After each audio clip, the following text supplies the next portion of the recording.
Astaghfirullahaladzim. Astaghfirullahaladzim.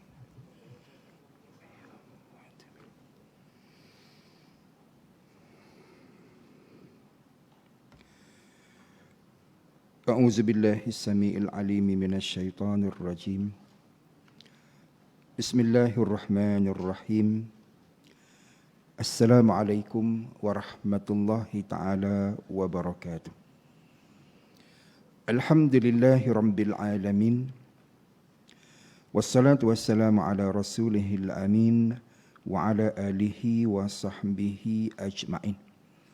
Subhanaka la ilma lana illa ma 'allamtana innaka antal alimul hakim wa la hawla wa la quwwata illa billahil aliyyil azim. Qala rabbi shrah li sadri wa yassir li amri wahlul 'uqdatam min lisani yafqahu qawli. Nahmaduhu wa nasta'inuhu wa nastahdihi wa nastaghfiruh.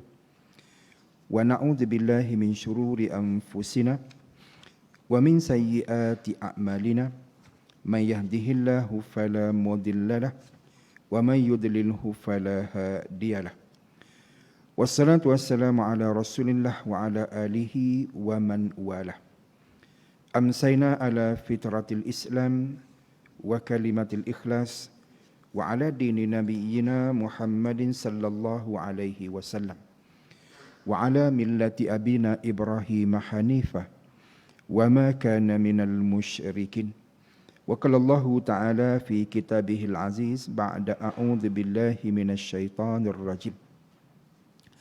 Ya ayyuhalladzina amanu sabiru wasabiru warabitu wattaqullaha la'allakum tuflihun. Sadaqallahul azim.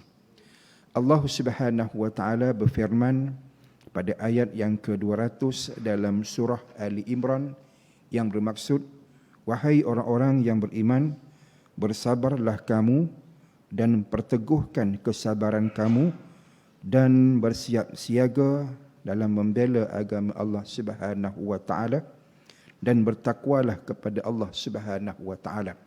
Mudah-mudahan kamu beroleh al-falah, yakni kejayaan dunia dan juga akhirat.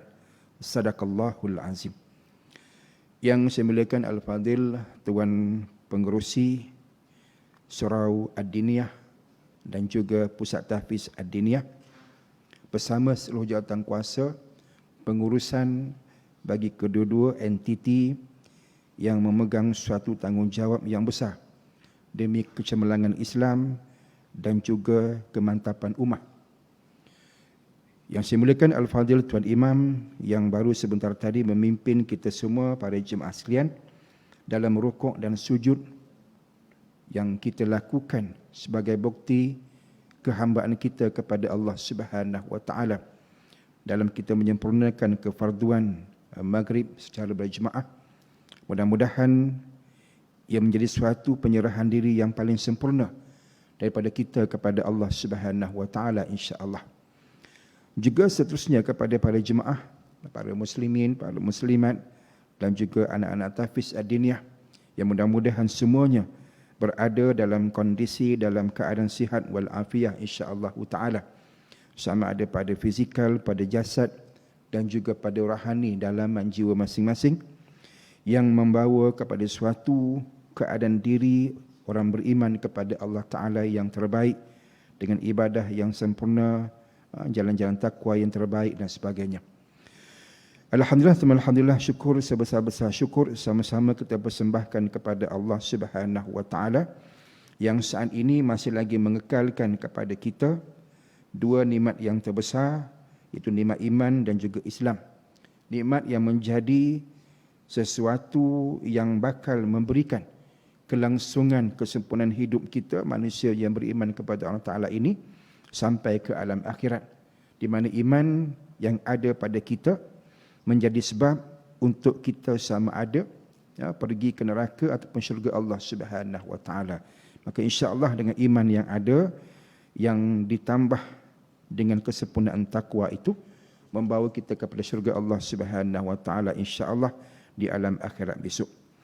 Alhamdulillah, saya bersyukur kepada Allah Ta'ala saat ini, pada malam ini dapat kembali bersama dengan para jemaah sekalian sebagai suatu penyempurnaan tanggungjawab yang diberikan kepada saya memimpin kuliah maghrib secara bulanan pada setiap Ahad yang ketiga pada setiap bulan, di mana kita para jemaah muslimin dan muslimat termasuk anak tahfiz sekalian dalam tanggungjawab yang saya bawakan ini, saya bawa kepada jemaah sekalian perbincangan yang berpandukan kepada suatu kitab yang merupakan terbitan daripada kitab Ihya Ulumuddin, iaitu kitab yang membincangkan berkenaan dengan ibadah taubat, jalur daripada ilmu tasawuf yang memberikan banyak pengertian kepada kita, kefahaman kepada kita tentang bagaimana membina jiwa yang bersih, hati yang bersih, untuk kita membina kesempurnaan hidup sebagai orang yang beriman kepada Allah Ta'ala menerusi ibadah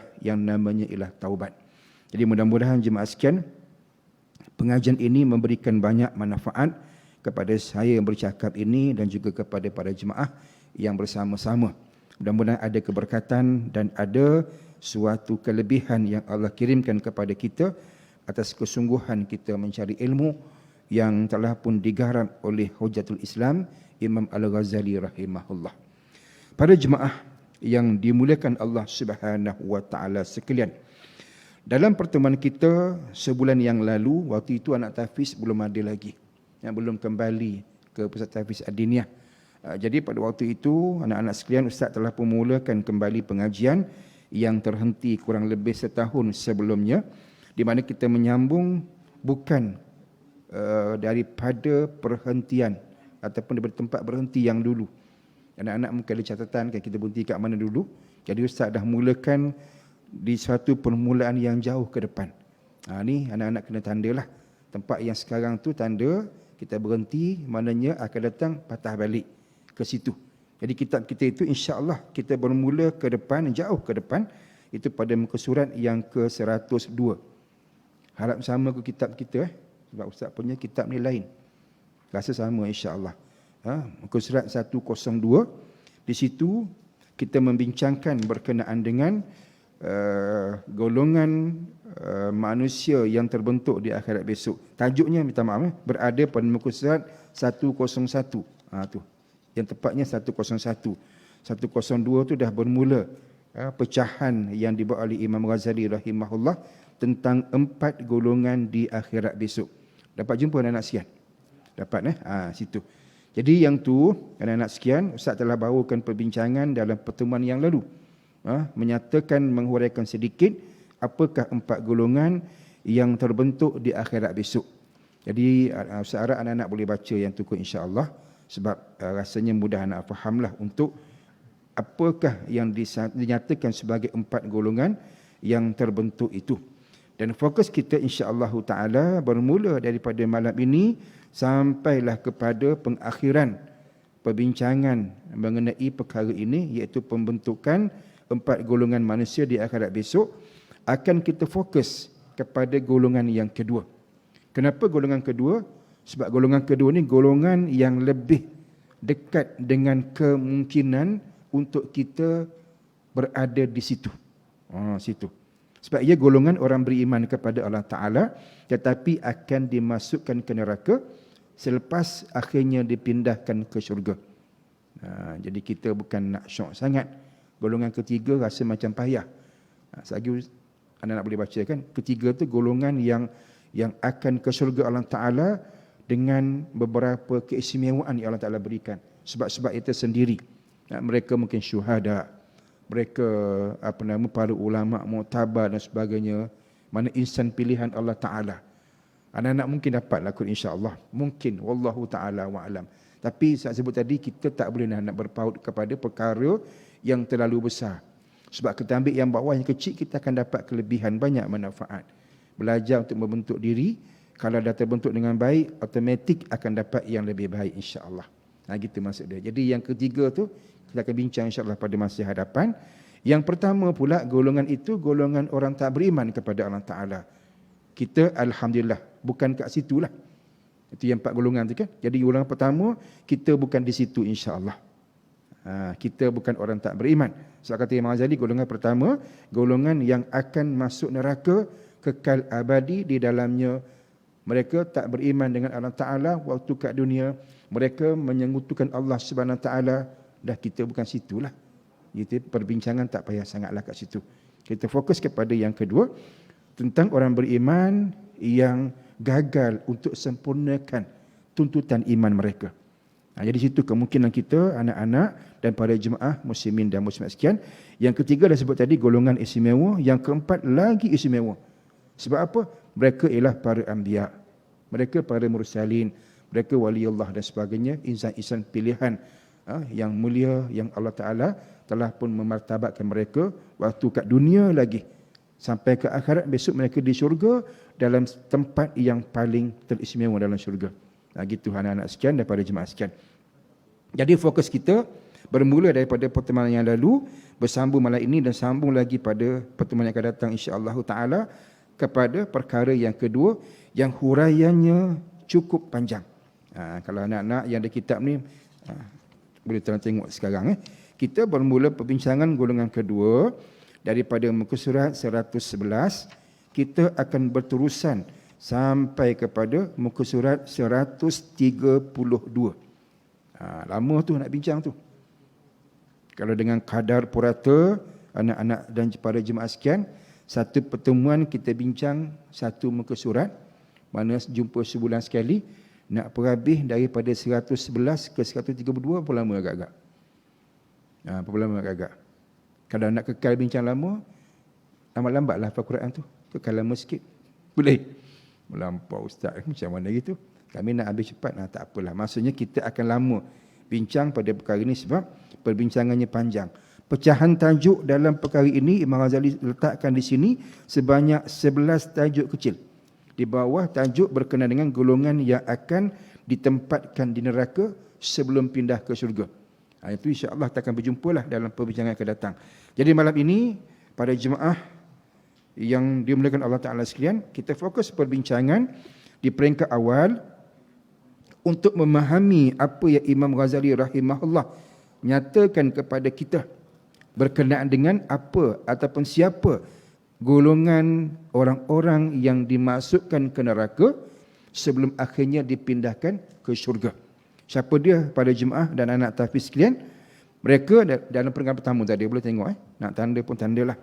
Mereka siapa dia? Mereka ialah orang-orang yang memperindahkan dirinya dengan pokok keimanan. Akan tetapi mereka mencuaikan diri dalam memenuhi tuntutan-tuntutan keimanannya itu. Itu asas kefahaman yang perlu kita faham, kita ketahui tentang golongan manusia yang kedua yang terbentuk di akhirat besok. Jadi maksudnya begini para jemaah dan anak-anak tahfiz sekalian, kata Imam Ghazali rahimahullah, orang kelompok kedua ini ialah orang yang beriman. Sebab kata Imam Ghazali, mereka ialah orang yang memperindahkan dirinya dengan pokok keimanan. Maksudnya mereka ada iman. Ini nak faham semua, kita nak faham jemaah sekalian. Maksudnya apa? Akhirat besok akan ada golongan orang yang ada iman, orang beriman tapi masuk neraka. Kan satu perkara yang kita kena renungkan bersama ni. Kita beriman sebab tak nak neraka. Kata Imam Ghazali, beriman pun masuk neraka juga. Situ. Cuma beza dengan golongan pertama, yang pertama tu tak beriman. Maka nerakanya mereka selama-lamanya tak keluar-keluar. Berapa lama? Infinity. Gitu. Tiada garis penamat. Abadi kan? Abadi di sana. Tapi yang kedua ni, para jemaah dan anak tahfiz sekalian, mereka ini kata Imam Ghazali, orang yang memperindahkan dirinya dengan pokok keimanan, maksudnya mereka ada iman, mereka awasi iman, jaga iman agar tak terlucut, agar iman kekal dalam jiwa. Tapi tengok sambung lagi ayat tu. Akan tetapi mereka mencuaikan diri dalam memenuhi tuntutan-tuntutan keimanannya itu. Itu tempat berlaku penyimpangan dan berlaku masalah kepada orang beriman yang natijahnya mereka akan dimasukkan ke neraka. Apa dia? Gagal. Cuai, gagal, apa lagi? Tak mampu, tak berupaya untuk apa? memenuhi tuntutan keimanan. Maksudnya apa situ? Pada jemaah sekalian, iman yang ada itu kita kena penuhi haknya. Iman tu ada hak. Faham hak? Boleh faham hak maksud dia hak. Contoh-contoh macam inilah bahasa mudah. Kita ada apa? Kita ada perut kan. Maaf sebutlah, perut ni sensitif. Allah, tempat kita letakkan makan minum kita kan. Perut, tapi semua orang ada perut. Kan tak ada perut matilah. Ada perut. Apa hak perut? Anak-anak sekian. Apa hak perut? Hak perut apa dia? Hak perut, keperluan perut apa dia? Makanan, minuman kan? Itu hak perut. Jangan segan cakap je lah, tak apa. Kan? Kita makan minum semua orang. Kan? Itu hak perut. Kalau tak beri hak kepada perut, apa jadi? Lapar. Lapar tu satu reaksi tindak balas spontan perut beritahu kita dia nakkan hak dia. Kalau tak diberikan hak dia, apa jadi? Laju mati terus. Sabar dulu. Mati kedian lah. Belum mati lagi. Cerita sains sikit lah. Perubatan sikit. Apa jadi? Kata orang-orang sains. Kan Ustaz pun tak pandai nak sekian cerita lah. Faham-faham gitu. Kalau tak berikan hak perut, perut ni dia akan keluarkan asid tau. Yang menghadamkan makanan, minuman. Dia ikut masa dia. Dia ada timing dia. Kalau tak masuk makanan masa diperlukan masa asid perut tu keluar, tapi makanan tak masuk, apa jadi? Dia akan merosakkan usus. Sebab dia asid. Faham-faham ni sistem dia. Ya, kemudian apa jadi? Selanjutnya akan berlakulah penyakit gastrik, GERD dan sebagainya. Sembang macam doktor tak faham pun sebenarnya. Tahu gitu je lah. Tuan-tuan sekian. Tapi itulah dia punya lebih kurang asas perbincangan ketika kena faham. Sihat soal perut kita. Lepas tu penyakit lain lah. Mulalah sakit macam-macam dan sebagainya. Itu kalau tak masuk. Satu. Yang kedua, kalau masuk lebih daripada sepatutnya, apa jadi? Masalah juga. Kan? Penyakit macam-macam lah. Penyakit ni semuanya berpunca daripada perut. Macam-macam. Hari ni penyakit Allah zaman moden. Kan? Kalau masuk lebih. Ketiga, kalau masuk kurang atau lebih, yang mana yang masuk itu sesuatu yang mungkin syubhah atau haram, apa jadi? Jasad kita terbentuk dalam keadaan yang tak sempurna. Jasad yang tak elok. Jasad yang memberikan kesan buruk kepada hati. Akhirnya ibadat pun cuai, malas dan sebagainya. Ini asas perbincangan. Jadi nak bagi faham bukan apa tadi. Berkenaan dengan hak kepada perut. Kalau tak beri, akhirnya apa mudaratnya? Kita lah. Kita sakit, tidak nak sebut apa, mati kan. Endingnya mati. Dengan penyakit. Dengan penyakit yang berpunca daripada perut yang tak diberikan haknya. Okey, itu perbandingan mudah. Yang kita memang akan faham. Sebab itu yang common dalam hidup seharian kita. Okey, balik kepada iman, sama juga. Iman dalam diri kita ini kena beri hak dia. Tak beri hak iman, dia tak sama macam hak perut. Hak perut sakit je. Datang penyakit, klinik Dr. Faziah ada kat depan. Jumpa doktor lah. Seagi okey dah tu. Dapat ubat semua. Kan? Gitu. Tapi hak iman? Siapa yang nak rawat iman? Dr. Faziah? Siapa nak rawat iman kita? Siapa? Rawatan iman di mana? Di mana rawatan iman? Klinik? Klinik Dr. Faziah? Kan? Barakah Corner? Lagi bukan. Lagi kat mana? Surah Adiniyah, insya-Allah. Itu tu. Nampak dia punya jalan tu. Situ tempat dia. Jadi kita nak sekarang ni apa dia? Mengetahui apa dia tuntutan, apa dia hak iman. Supaya kita tak sakit. Masalahnya ialah, ni asas perbincangan. Masalahnya ialah bila iman sakit, orang tak nampak. Perut sakit orang tahu. Empunya badan yang perutnya sakit, dia tahu dia sakit. Tapi majoriti empunya badan yang imannya sakit, dia tak tahu iman dia sakit. Setuju?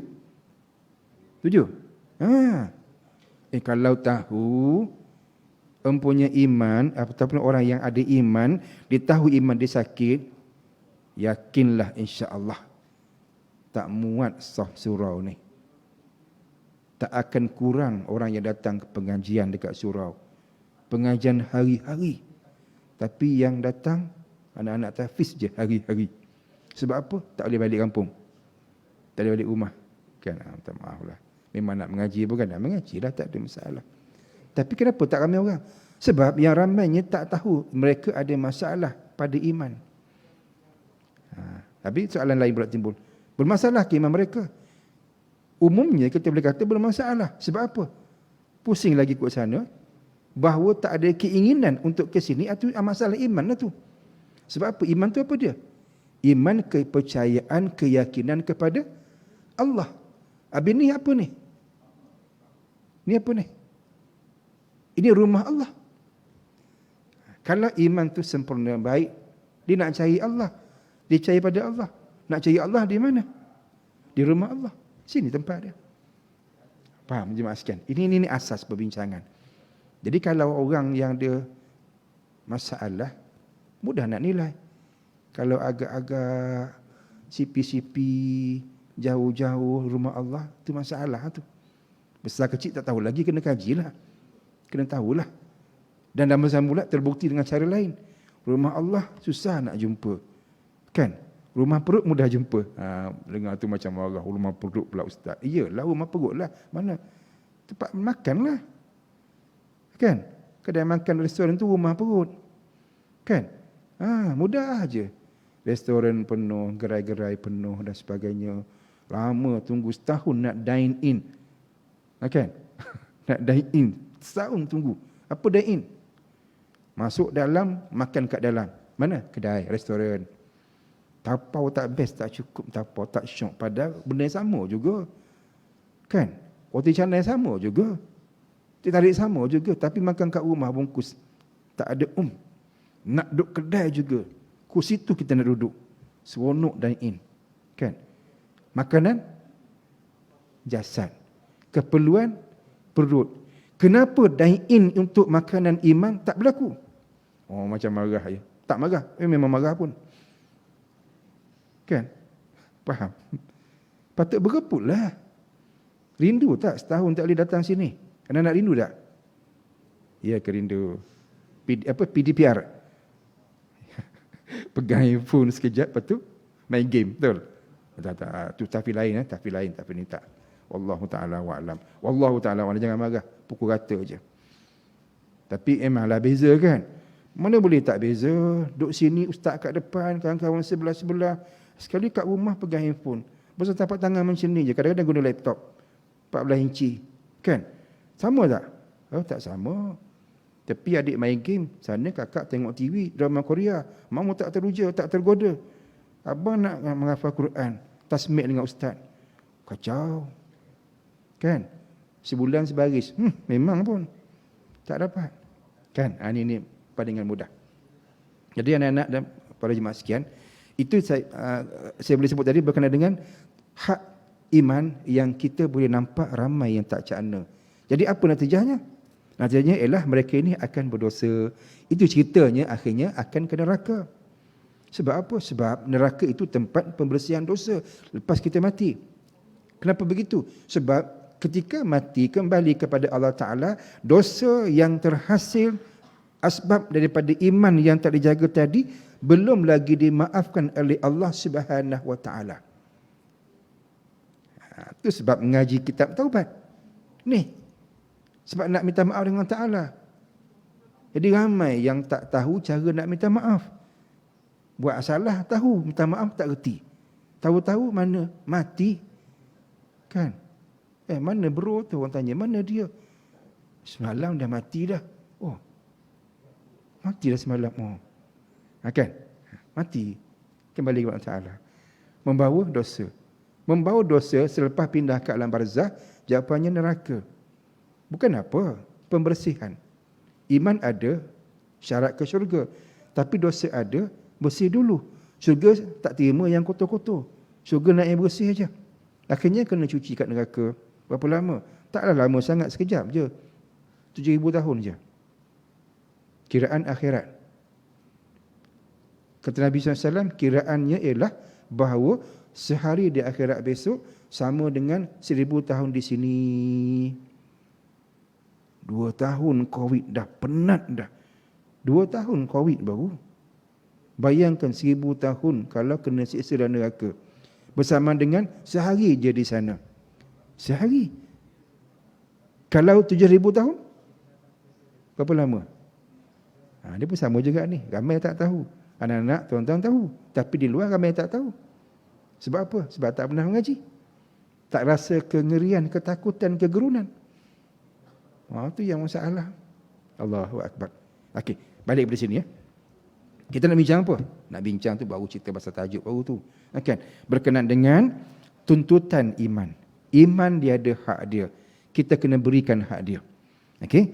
Dan bawah sikit. Anak-anak boleh tengok bawah. Kita baca sikit. Kata Imam Ghazali apa dia? Sebab punca. Sebab punca keimanan kepada Allah Ta'ala ialah tauhid. Yakni pengesaannya. Maksudnya kita beriman. Kenapa kita beriman? Sebab kita mengesahkan Allah. Itu maksud dia.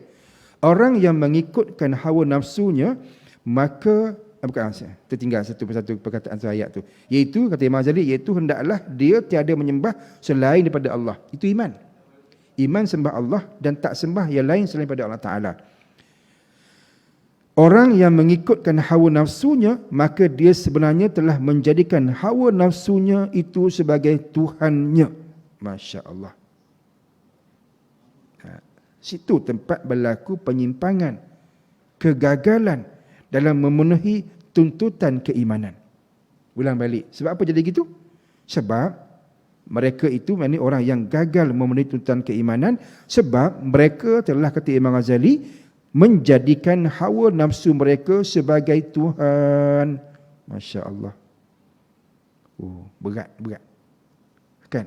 Nafsu sebagai Tuhan. Kalau faham konsep Tuhan, fahamlah. Maksudnya apa? Menyembah nafsu. Sembah nafsu macam mana? Sembah berhala, tak kat depan sembah berhala. Nafsu sembah macam mana? Kat dalam sembah macam mana? Sembah nafsu sebagai Tuhan, maksudnya akur dengan kehendak nafsu. Ikut nafsu. Sehingga mengesampingkan, mengenepikan penyembahan kepada Allah. Nafsu menang, Allah kalah. Nafsu menang, hukum hakam kalah. Itu maksudnya bertuhankan nafsu. Yang macam itulah yang dikatakan asas kepada gagalnya orang beriman dalam memenuhi tuntutan keimanan. Itulah sebab utama orang beriman masuk neraka. Situ asasnya para jemaah anak-anak sekalian. Boleh faham cakap tu? Boleh Zaman lah ni diangguk tanpa nampak muka susah sikit. Tapi tak apalah, kira acil lah. Kan pakai mah semua kan. Angguk tu okey lah, cukup lah tu. Dulu kalau angguk tengok muka senyum tu mana faham. Takut kita ni angguk dalam muka masam muncung. Tapi kalau pandang mata tu rasa macam faham tu. Faham di jelingan mata tu boleh ada makna dia, ada maksud dia, insya-Allah. Kan itu. Boleh faham insya-Allah. Okey, mudah-mudahan. Okey, anak-anak tahfiz dan pada jemaah sekalian. Huraian lebih lanjut begini berkenaan dengan tuntutan keimanan. Apa dia tuntutan ataupun hak iman? Tadi pasal balik. Contoh dia, hak perut apa dia? Beri makanan, beri minuman, biar dia kenyang. Okey, simple, faham. Sekarang ni hak iman, apa dia? Kata para ulama, hak iman itu ada banyak, tapi yang besar ada 6 perkara. Yang ni dalam kitab tak ada, tolong catat. Okey, apa dia? 6 hak ataupun tuntutan iman. Yang pertama kata para ulama ialah memperhambakan diri kepada Allah Subhanahu wa taala. Memperhambakan diri kepada Allah Subhanahu wa taala. Ini asas segala asas iman, nombor 1. Tak faham juga, tak tahulah macam mana. Kan? Sebab ini asas paling basic. Beriman maknanya perhambakan diri kepada Allah. Selagi kita bincang Okey, catat dulu. Itu yang pertama. Yang kedua kata ulama apa dia? Bergantung harap kepada Allah. Bergantung harap kepada Allah. Ambil pedoman daripada ayat 2 surah Al-Ikhlas. Allahus Samad. Qul huwallahu ahad. Allahus Samad. Kan? Allah tempat kita bergantung harap mohon pertolongan. Allah je, lain tak boleh. Okey, makhluk tak boleh. Apa bincang lain kali, insya-Allah. Nak beri dulu dia punya poin-poin dia. Catat dulu ya anak-anak. Kemudian yang ketiga apa dia? Mencintai secara mutlak hanya kepada Allah. Mencintai ataupun kasih sayang mutlak kepada Allah. Maksudnya apa? Kalau kepada makhluk Allah tak mutlak. Dia boleh berubah. Sebab tu kita dengan makhluk ni, kasih kita, sayang kita kepada makhluk, dia terikat dengan makhluk berkenaan kasih dan sayang kepada Allah. Kalau dia kasih sayang kepada Allah, kita sayanglah kat dia. Kalau dia benci pada Allah, dia musuh dengan Allah Ta'ala, kita benci dengan dia. Tapi dengan Allah tidak, dia abadi. Faham gitu? Contoh, maaf sebutnya ni anak-anak ni jauh lagi jalan ni nak hidup ni. Lama lagi nak hidup, tapi contohnya orang yang hidup lama. Anak-anak, contoh sekian, saya ada cerita sikit baru ni. Hari ni hari apa? Hari Ahad. Hari apa baru ni? Hari Rabu baru ni. Lepas kuliah di Selayang Baru, ada sahabat telefon nak jumpa di Rawang. Pergilah Rawang. Rupa nak cerita apa? Nak cerita beliau ni berpisah dengan isteri. Lepas berumah tangga selama 20 tahun. Ni tak kahwin lagi ni. Besok nak kahwin, ingat pada orang kahwin macam tu tau. Dah 20 tahun kahwin bercerai. Pasal apa? Dia kata dia relakan perpisahan. Dengan ayat macam lagu je kan. Merelakan perpisahan. Sebab apa? Sebab selama ni dia kasih sayang isteri dia, atas tuntutan keimanan lah. Sebab masing-masing beriman dengan Allah Ta'ala, Allah suruh berkasih sayang suami isteri. Anak-anak pun dah besar. Tiba-tiba isteri curang. Jarang berlaku ni. Isteri curang, suami curang, bukan biasa tapi adalah. Kan? Isteri curang, ada lelaki lain. Zaman lah ni, zaman sekarang ni bahaya betul lah ni. Ni benda ni. Oh ya Allah, media sosial, Facebook, apa lagi? TikTok.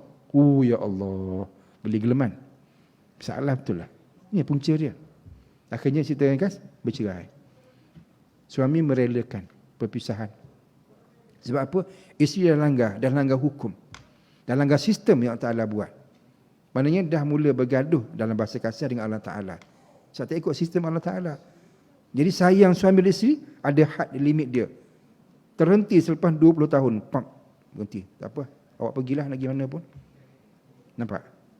Gitu. Sebab apa? Dia sayang sama ni kerana Allah. Orang faham gitulah. Sayang kerana Allah. Habis sekarang berpisah, kerana Allah juga. Sebab awak tak ikut Allah Ta'ala, awak pergilah. Gitu. Sebut jemaah sekian, anak-anak sekian. Itu maksudnya kita ni cinta mutlak pada Allah. Dengan makhluk tak mutlak. Berakhir. Kan? Itu sikit tu, 20 tahun. Anak-anak, ustaz pernah ada pengalaman. Jadi hakam tu hakam. Orang tengah, orang nak bercerai. Macam-macam pengalaman hidup ni. Ada orang nak bercerai, jadi kena jadi hakam. Orang tengah untuk jadi pendamai. Macam itulah. Pergi mahkamah. Dalam sidang sesi perbicaraan untuk kawan tu nak bercerai tu, kan hakim akan dengarlah dia punya hujah-hujah sebagainya. Dalam sidang berkenaan bukan satu pasang, banyak pasangan yang dihadirkan ke mahkamah pada hari berkenaan untuk sidang dengan hakim. Maknanya adalah dalam 10 pasangan yang nak bercerai. Gitulah ceritanya di mahkamah syariah di Kuala Kubu Baru, Hulu Selangor. Jadi hari itu sebelum giliran sahabat ustaz yang nak bercerai tadi, dapat tengok pasangan lain dulu. Satu di antaranya pasangan yang nak bercerai ni, maaf sebut, yang usianya lebih 60 tahun. Sedih betul lah. Dah berusia dah. Nak bercerai. Duduk depan hakim. Hakim pun pegang betulkan kopiah macam tu. Tanya, kenapa nak cerai ni? Hakim pun dah cuak dah kot. Apa nak bercerai dah tua-tua. Apa nak bercerai ni? Hakim macam tanya. Jadi bila tanya, siapa yang jawab? Mesti dah perempuan jawab dulu kan. Dia banyak mulut. Pun sembang perempuan. Kata hakim apa dia? Udahlah tu, baliklah rumah. Dengan cucu. Cerai buat apa? 40 tahun dah nikah nak bercerai buat apa? Hakim marah. Balik ya. Tujuan datang tu nak minta hakim sahkan perceraian. Hakim suruh balik. Sebab apa? Kesian 40 tahun kahwin nak bercerai. Tengok ini manusia ada had dia. Dengan Allah tak. Sampai ke alam barzah, sampai ke alam akhirat, sampai ke syurga insya-Allah taala. Ni. Okey. Cinta tu kena panjang sikit sebab dia ada satu unsur yang kita seronok kat situ. Okey, yang keempat apa dia? Jemaah sekian. Kata para ulama, yang tiga dia kan. Yang keempat apa dia? Sebenar-benar takut dan malu hanya kepada Allah. Takut kita, malu kita, Allah aja. Maknanya takut ini satu fitrah. Malu pun fitrah, manusiawi. Tapi ada limit juga. Macam tadi dah kasih sayang lah. Sama juga. Dia ada hak dia. Takut jangan sampai melangkaui takut hormat kepada Allah. Jika ia kepada makhluk. Dia ada limit dia. Ada batasan dia. Gitu. Sebab apa? Sebab takut kepada makhluk itu sepatutnya membawa kepada takut kepada Allah Subhanahu Wa Taala. Gitu sikap kita orang beriman. Ada bincang lain kali lah insya-Allah. Okey, baru kita beri poin-poin dia. Yang kelima, ada 6 semua. Yang kelima, hanya syariat Allah Ta'ala sahaja sebagai sebaik-baik cara hidup. Dapat? Hanya syariat Allah Ta'ala sahaja sebagai sebaik-baik cara hidup. The way of life. Cara hidup, kaedah kehidupan, pedoman kehidupan, kata ulama, yang terbaik ialah syariat Allah Ta'ala sahaja. Kan? Maknanya syariat itu segala aturan, peraturan yang Allah datangkan kepada kita, ia terkandung dalam Al-Quranul Karim dan juga hadis Nabi sallallahu alaihi wasallam. Itu je yang kita kena guna untuk menguruskan hidup kita. Lain tak boleh. Lain limit, terhad, tak sempurna mana pun. Faham? Peraturan ni peraturan yang kekal, yang tak berubah daripada Allah Ta'ala. Itu paling sempurna. Kalau manusia buat, dia ada hak dia. Tujuan-tujuan dia terhad. Sikit-sikit je. Contoh. Peraturan mana? Jalan raya, JPJ. Kan? Lampu merah. Berhentilah. Kan? Lampu hijau. Jalan. Lampu kuning. Pecut. Betul kan? Pecut lampu kuning. Kejar sebelum dia merah. Tu aksiden tu. Okey, tak apa lain kali sembang bab tu. Okey, tu peraturan jalan raya. Manusia buat. Untuk apa? Untuk mengawal lalu lintas je. Dah kalau duduk kat traffic light lampu merah pukul 3 pagi, tunggu buat apa? Jalan je lah. Undang-undang manusia. Tujuan nak jaga takut aksiden. Dah 3 pagi nak aksiden apa? Kucing pun tak lintas. Orang tak ada, jalan. Kan? Tapi kena pandailah. Anak-anak ustaz ada pengalaman. 4:30 pagi, kita ada akal sikitlah konon-konon. Tak traffic light dekat sungai Lembing kat Kuantan. Lama dulu. 4:30 pagi tu, lampu merah. Tengok, jalan. Jalan je, bunyi siren belakang. Polis kejar. Astaghfirullahalazim. Dalam hati. Tak tidur ke polis ni? 4:30 pagi dia kejar. Kena juga akhirnya. Tapi sempatlah tazkirah polis. Sembang, lepas lah. Tazkirah subuh, dia pun lepaskan. Bagilah sikit kan. Pengisian jiwa rohani kepada polis. Lepaslah. Tapi jangan buatlah macam tu. Nak sebutnya bawa tu undang-undang manusia. Ada dia punya limit dia. Kalau ketika yang sesuai, bukan sebuah langgar, tapi boleh langgar. Tak berdosa pun. Faham? Tapi undang-undang Allah Ta'ala tak boleh. Seorang-seorang ke, ramai-ramai ke, terang ke, gelap ke, macam mana pun, kena ikut. Kan? Sistem hidup ini terbaik daripada Allah Ta'ala. Yang keenam, terakhir, kata para ulama, apa dia? Hanya sunnah Nabi SAW sahaja sebagai sebaik-baik teladan dan ikutan. Ulang balik. Hanya sunnah Nabi SAW sahaja sebagai sebaik-baik teladan dan juga ikutan. Anak-anak dan jemaah sekalian. Hidup orang beriman, bahkan manusia seluruhnya, dengan ikut-ikutan. Jangan pelik. Manusia ni sebenarnya makhluk yang datang kemudian. Wujud kemudian. Hidup dengan mengikut pedoman daripada makhluk terdahulu. Contoh. Nak bagi faham mudah saja contoh. Anak-anak, siapakah manusia pertama yang meninggal dunia atas muka bumi? Siapa dia? Fikir juga, tak fikir. Siapa dia? Ini bukan COVID-19 ni. Siapa dia? Oh, tak tahu. Habil. anak Nabi Adam alaihi salam. Tahu kan? Tahu dah ustaz, cuma nak cakap segan. Yang biasalah tu jawapan dia. Kan? Kenapa dia meninggal? Jawapan orang mengaji dia kata apa? Sampai ajal. Betul. Tapi soalan tanya bukan nak jawapan tu. Sebab apa dia meninggal? Takkan duk jeling-jeling tu. Siapa sebab apa dia meninggal? Kenapa Habil meninggal? Dibunuh oleh Qabil. Siapa Qabil? Saudara dia lah, adik-beradik. Bunuh, kan? Okey, ceritanya macam ni lah, nak cerita pasal tiru ni. Lepas Qabil bunuh Habil, dia pun fikir macam mana nak buat Dah jadi mayat ni, macam mana apa nak buat? Dia tengok seekor burung, kan, menguruskan burung yang lain yang mati, kan? Bacalah kisah tu. Dia korek-korek tanah, letak burung mati, lepas tu timbul sebalik tanah. Qabil pun belajar, macam ni punya. Itulah peniruan contoh. Kan? Tiru makhluk lain. Manusia tiru burung. Jadi ini secara umum. Kita orang Islam, kata para ulama, tiru kita kepada rujukan yang paling baik. Apa dia? Nabi SAW. Tiru je. Solat tiru Nabi, puasa tiru Nabi, pakaian tiru Nabi, makan minum tiru Nabi, bersin tiru Nabi, menguap tiru Nabi. Ada ngantuk nak menguap, tiru Nabi . Jangan tiru apek kat luar tu, lain jadinya. Kan? Itu namanya sunnah. Ikut sunnah, tiru macam tu dapat pahala. Itulah sebaik-baik peniruan. Beri pahala kepada kita. Okey, faham itu sekadar nak urai dia punya main point yang diberikan oleh para ulama.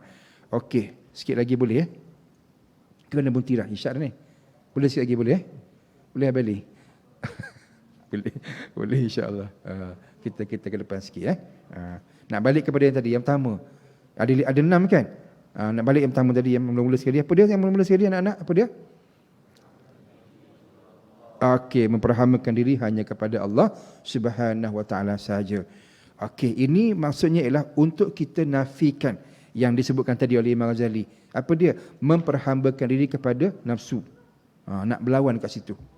Bermaksud bahawa anak-anak dan para jemaah sekalian ialah bila kita orang beriman kepada Allah Taala, tuntutan iman, hak iman yang paling besar yang kita wajib tunaikan ialah kita ini benar-benar perhambakan diri kita kepada Allah. Jangan duk biarkan ada perhambaan yang lain. Orang beriman, dulu mungkin pernah cerita bulan lepas, tapi tak apalah kalau berulang tak apalah kot. Orang beriman ni mustahil untuk dia memperhambakan diri kepada yang lain selain daripada Allah Ta'ala dalam bentuk fizikal. Tahu fizikal? Nampak. Pernah berlaku tak orang beriman, orang Islam, contoh-contoh, pi Batu Cave sembah Lord Murugan, ada? Tahu Lord Murugan? Patung yang besar tu, besar. Yang jaga Yayam tu, besar kan? Kan? Lord Murugan. Pernah tak berlaku? Tak berlaku.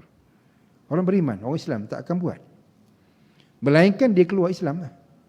Sebab tu baru-baru ni kan, anak kepada bekas Presiden pertama Indonesia, Soekarno, apa nama anak dia? Saya lupa dah nama anak dia. Tua dah pun. Anak ni bukan anak dara, tua dah.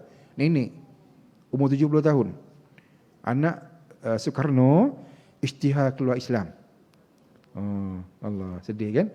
70 tahun Muslim keluar, habis jalan ke neraka. Allahu Akbar. Kan? Alasan apa? Nak mengembalikan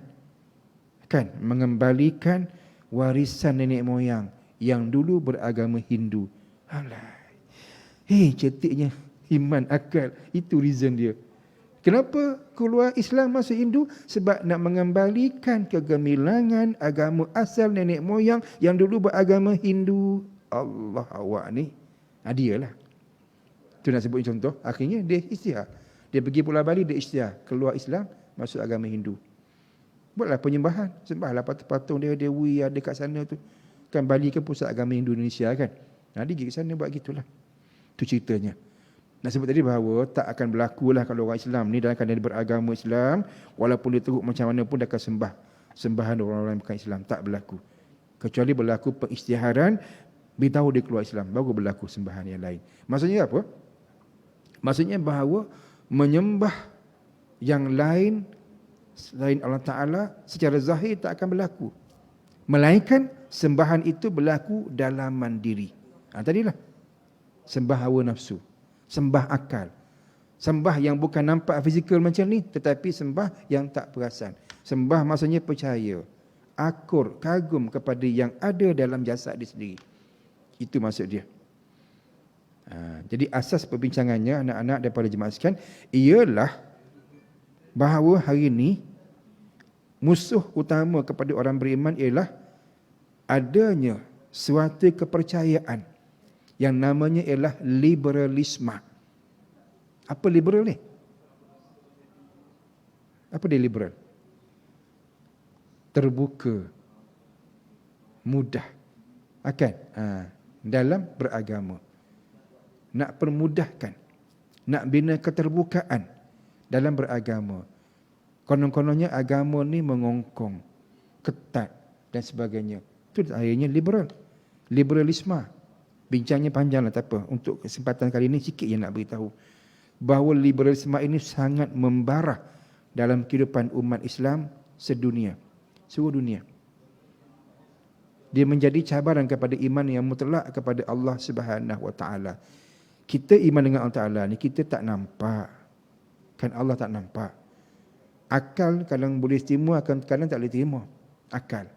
Tapi sebab kita iman, kita percaya, kita ikut. Contoh yang sangat mudah. Tengah-tengah dengar tazkirah kuliah macam ni, maaf sebut terkentut. Sekali nak solat isyak kan? Apa kita buat? Dah terkentut apa nak buat? Perbaharui wuduk lah. Kan? Sekarang duduk kat mana? Dalam surau.